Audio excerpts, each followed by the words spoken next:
Twisted and charred battle vehicles laden with armor are a close reminder of a massive Eastern Bloc military occupation that attempted to overtake Afghanistan in the 1970s and 1980s.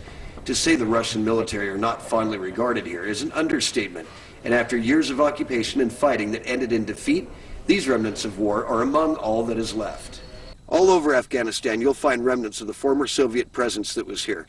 But even more recently, the buildings here that are now ruins and the tanks were being used by the Taliban. If it had a voice, there is no doubt that each machine here could tell a story. Many, if not all of the tanks and some of the armored personnel carriers show signs of combat damage. Most have at least been partially stripped, and the tracks are missing from every single military vehicle here.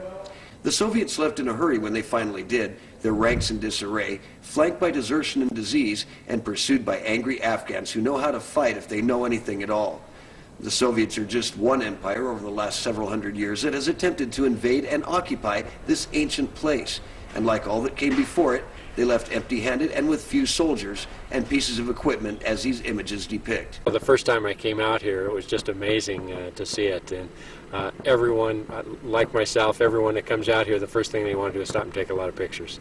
As the weapons of the Soviet military machine now rot in the Afghanistan desert, I've discovered that these complex metals are not easy to recycle, and Afghanistan has few facilities that could accomplish that if undertaken. Now these armored weapons of war have become monuments. What they represent is up to interpretation. When the Russians finally left, many of these machines were made ready for combat again by an even more unpopular regime in recent history, one that has dealt the strongest blow to Americans on their own soil.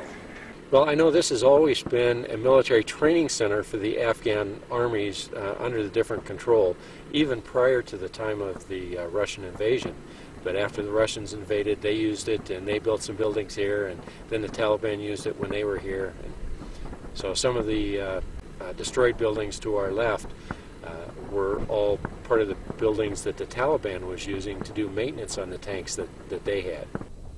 The equipment left here near the Kabul Military Training Center was not the cream of the crop for the Soviet Union. The latest models appear to be the Soviet T-62 tank. Humble power plants powered these beasts of war, and the weight of them is immense.